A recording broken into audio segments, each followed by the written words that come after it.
good to see you all again. I don't have any more gospel meetings in the year, so I'm afraid that you are stuck with me through the holidays. Whether you think that is a wonderful thought or whether you think it is indeed a torture is your decision to make, as long as if you believe the latter, you keep it yourself.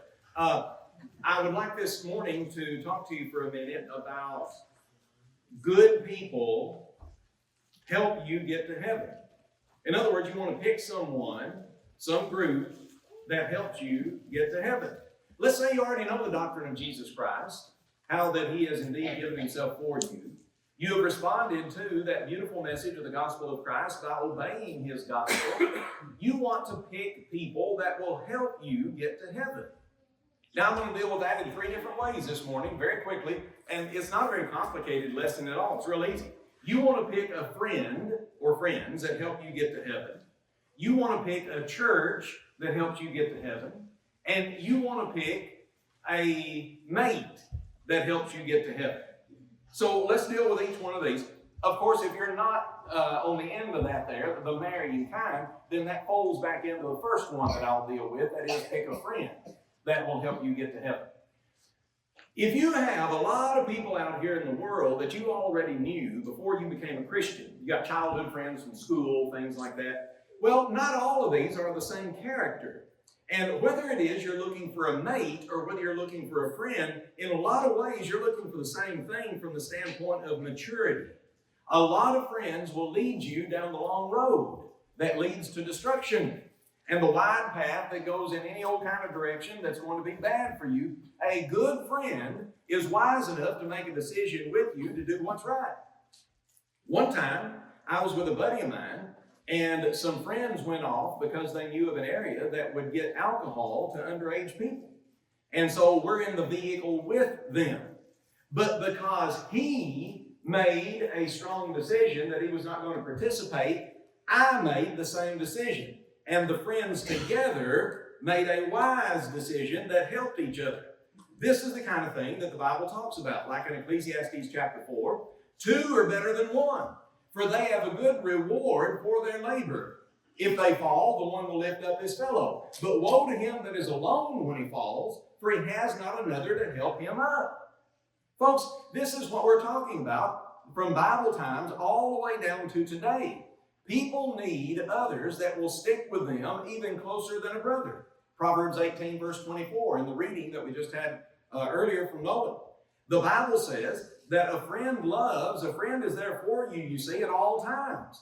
And a brother is born for adversity. You may have people in your family, you can't help who you're related to, and they may try to pull you in all kinds of directions, but a good friend wants you to go to heaven. A good friend will tell you what you need to hear. Sometimes family won't say anything. They're afraid to. And sometimes it's very ineffective for family to say something. But a friend can say it, and that'll make all the difference in the world because they don't mind intervening. They've got your best at heart. If you don't make a wise pick on friends, you're liable to end up like old King Jehoshaphat. Y'all know there was a king, his name was Jehoshaphat. He didn't know how to pick them. Wicked King Ahab, he came to him and he wanted to go and take a city. It was called Ramoth Gilead. Let's go and take it. Let's go and take it. The prophet said, don't be doing that. You're getting into trouble if you're going to be doing that. Now, he used other words. I'm just paraphrasing there. The fact is Jehoshaphat wanted to buddy up with King Ahab, that evil king of Israel. He wanted to be buddies with him. What happened? The king of Israel was no true friend at all. Tried to get Jehoshaphat to dress up in the royal robes, which he did, and go out in his chariot on the battlefield. King of Israel, being the slinky little cowardly guy he was, dressed up just in regular everyday stuff.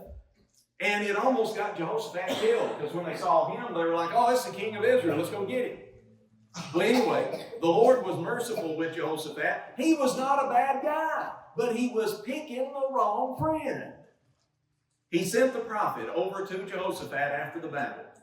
It said in 2 Chronicles 19, verses 1 and 2, Jehoshaphat returned safely to his house in Jerusalem. And Jehu, the son of Hanani, the seer was a prophet back then, went out to meet him and said to King Jehoshaphat, Should you help the wicked and love those who hate the Lord? Therefore there is wrath of the Lord upon you. He didn't mean that Jehoshaphat should want Ahab to die. He doesn't mean that he should want the northern people of Israel to just wither away and die as well. What he's saying is there's a difference between loving those you're related to. You know, they were all related as the tribes of Israel. There's a difference between that and you making him your buddy. You don't have to run around with him. You say, he says, let's go up and let's go attack this city or something. You didn't have to do that. That's not anything that the Lord said is going to help you. The prophet had done said differently. You wanted to make him a friend of yours so bad that it's messing up your whole life, and now God's angry with you. I hope you're happy, Jehoshaphat. You just don't know how to pick them. You've got to pick your friends wisely. You take somebody, and they know Jesus, and they've been faithful to him, and all because they want to buddy around with somebody, they'll let some hobby or something that person leads them into make them go astray and lose their soul. Pick good friends. Somebody's going to help you go to heaven. Remember what he said in Ecclesiastes. A good friend rewards you. A good friend encourages you. I can remember, I was in the church over, I can tell you all, because it don't make any difference. I was preaching down in Culleoka, as in southern Middle Tennessee. And there was a guy that tried to befriend me. And I was very young at the time. So he wants me to go with him somewhere. And it wasn't, he's not trying to take me to the honky tonk or nothing, but he wanted me to get involved in kind of, you might say, a spying mission. Yeah, I never told you about this and did it time. Yeah, I don't think I did. See, this is even new on the boy. All right. He's not the boy anymore. Anyway, I didn't tell you at the time. Anyway, he was just young. So he wants me to go with him. Well, there was another friend at church. He got wind of this. He knew that man doesn't have any business taking Tim and running over there. Tim's going to get involved in something he really does not need to get involved in. It was a bad situation with that guy's relationships and what was going on with him. And so he intervened, not with me. He goes to that guy and he said, you don't need to get the preacher to go with you over there. You don't need to be involved with him in this at all. You understand? And he quieted that guy down and basically got the guy to uninvite me, you might say. And I was so thankful. I was very young and impressionable at the time, and I wanted to help the man, and I didn't know what I was getting into. My friend knew what I was getting into, and he did not allow me to form a bond that would be unhealthy for my soul or for my position and my influence. He helped me. That's what good friends do. They intervene on your behalf. They help you to win the race of life and keep your eternal life. My friends, if you today are going to be successful, you must not only pick a good friend in life, but you have to pick a good church. By a good church, I mean a congregation. Somebody goes around here and they think, well, all right, I'm going to make my own house. Some of you young people will be moving off and you find a job somewhere else. You're going to retire to a different place. And there's any number of congregations to pick from. And they say, well, this one's close to my house. I'll just go over there to church. And you sit down and you're looking around you and basically nothing is going on. Now, there's two reasons why you don't find anything going on. The most common thing I find among our brotherhood, where you've got a problem picking a congregation, is that they have lost the Bible pattern for order. They're out of order. Titus chapter 1 and verses 1 through 5 is very clear. He said to the young preacher Titus, that I left you in Crete that you might set in order the things that are lacking. Now get that, Titus 1:5. You put them in order. What was out of order? That you might establish elders in every city, he said. Oh, wait a minute, you're talking about church organization. That's right. No wonder that some of these young couples And even older couples, like I said, you might have people that move out because they're planning on retiring. They want to retire somewhere, or they want to go back to, an old house that was left to them or something like that. There's all kinds of reasons people move. But when you move into an area or go to an area, or you're finding a congregation, you see these people, and maybe the church has been there 100 years. Well, there's no excuse for it. Where's your elders? Where's your deacons? There's no excuse, unless you got like just a handful of them in which you got to help, build the church up. But if you've got an established congregation and they don't have that, something bad has happened. Especially if they once had it and they don't have it now. They're out of order. Titus 1:5. Now, if I was to have right now, I don't know, I'll pick on Brother Danny. Right now, if he was to stand up and try to start talking or leading a prayer or something while I'm preaching, that would absolutely confuse everybody here. Now, he can say a good prayer as we sing. That's easy. But, it's not easy to do. I mean, it's easy to see that. But he can't be doing that while I'm doing something. Now, while he's trying to do that and while I'm still trying to preach, Matt gets up and decides, hey, everybody, let's sing song so-and-so. In the Corinthian church, they had multiple speakers at one time, and Paul said that's confusion. You're out of order. That's what he told them. Read 1 Corinthians 14. And yet, people act like, oh yeah, well, we'll just go over here. This church is close by. And they're not in order. They're out of order organizationally. You're out of order. And you're not going to be in order and get anything good done until you work on that order. Now, people need to make sure they pick a congregation that then is going to help them. That means that it's going to allow them to mature in the Christian graces, according to 2 Peter 1. It's going to allow them to add the fruits of the Spirit, Galatians chapter 5. It's going to allow them to develop spiritually. If you're in a place and you don't feel as if you have the ability to investigate and find some good work to do, then, my friends, you're not going to make any progress there. You've got to pick, just like your friends, a congregation that furthers you. I feel sad for rural America.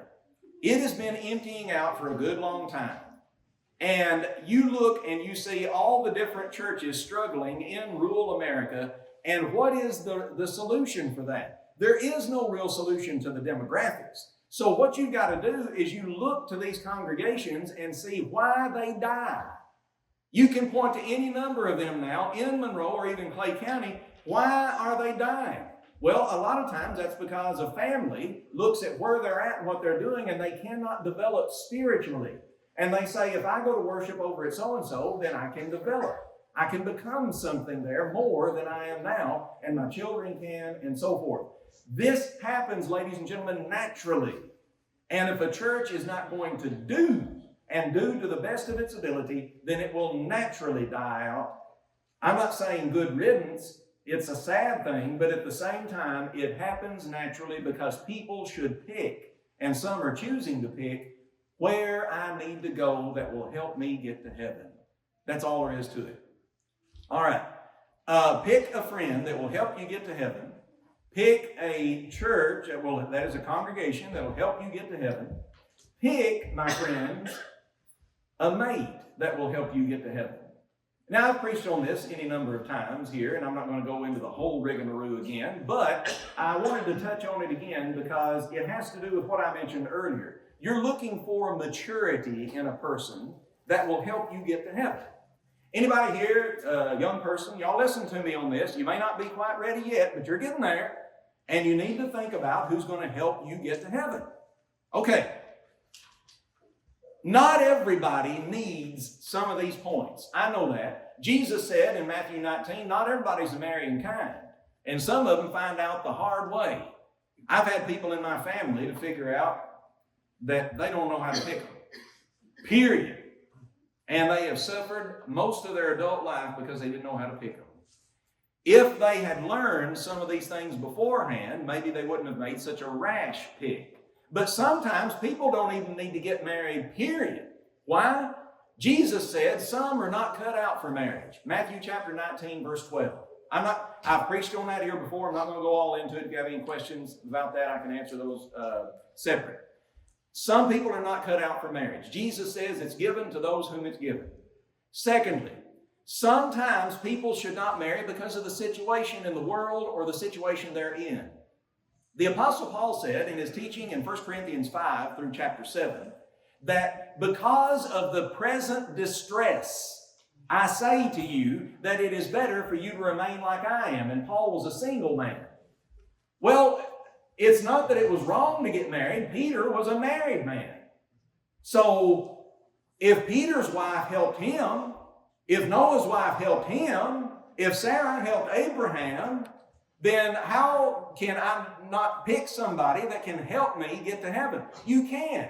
But there might be a situation where it's not good to pick them right now because there is a stressful situation going on.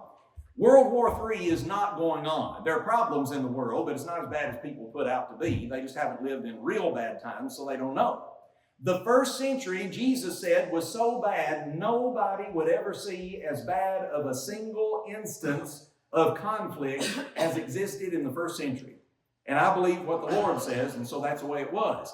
Paul said because of the first century situation that they should consider not marrying. Even then, he said it's okay.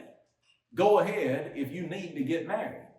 Now, we've got a bad situation in America today. Somebody can help you get to heaven. And people act like, no, you don't need to get married yet. Well, why? Well, y'all are both in school. That never did used to stop people. Nowadays, they act like, no, that's got to stop them. Oh, no, you can't get married yet. You're not established yet. Not established yet. How established do you need to be? Connie and I got hitched, and she hadn't passed her nurse's exam yet, and I couldn't get a job as having no experience in the education field. I went over and walked into a Burger King, became a Whopper Flopper. She added herself on to be a help on some kind of hospital over there or something while she was working through things, and we got ourselves a little one-bedroom apartment over in Donaldson. How established do you need to be?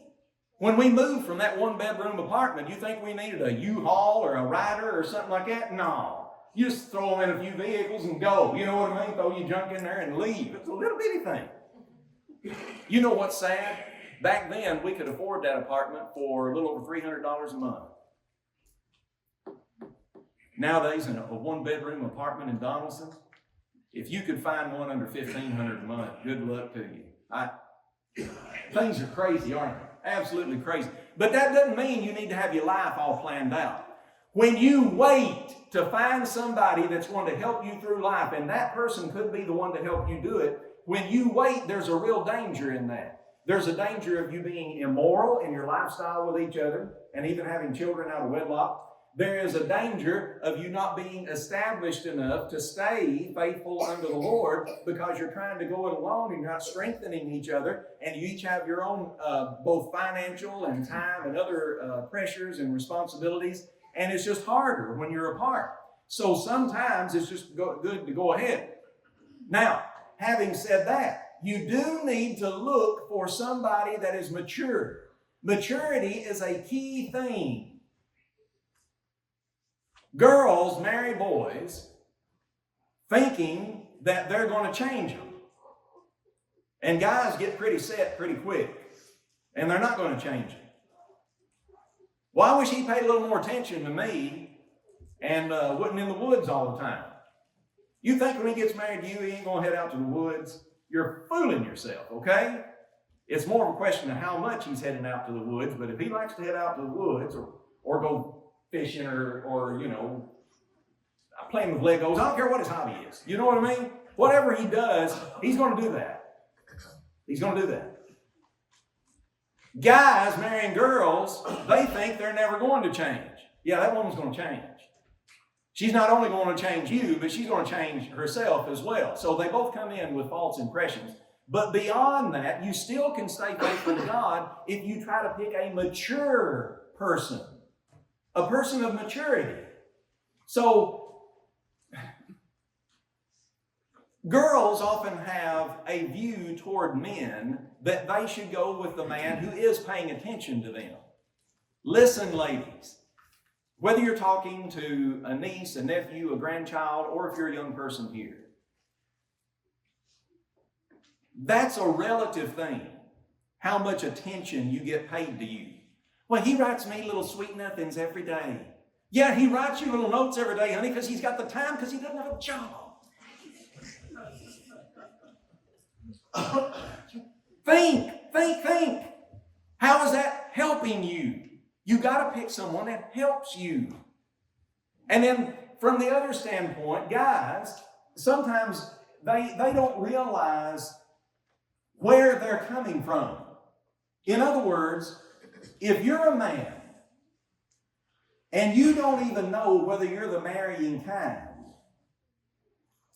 if you cannot get excited about that girl and she otherwise would help you get to heaven, she's a good girl, she's a Christian girl, and she would help you, and you say, oh, well, I'm not attracted to her though.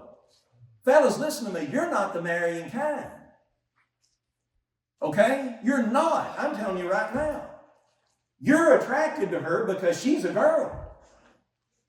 And if that's not enough for you, and she has to do herself up a certain way, and she's got to present herself and maybe even flaunt herself like your personal trophy or whatever, then that means you don't have enough man mojo in you, okay? You're not attracted to women. Leave it alone. Get back in the woods. Go on. You're not the marrying kind. She could help you go to heaven. You're attracted to her. That's a girl, okay? And there's everything about her to love and to be attracted to. If you're not, if the problem's on you, not her. Both have to approach with maturity.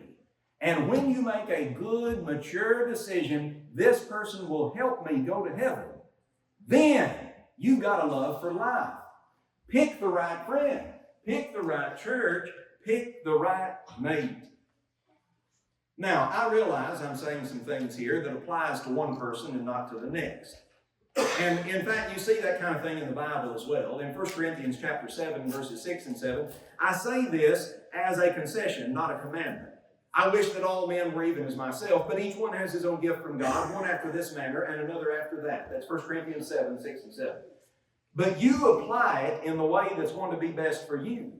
And when it all comes down to it, you still have to ask yourself this question.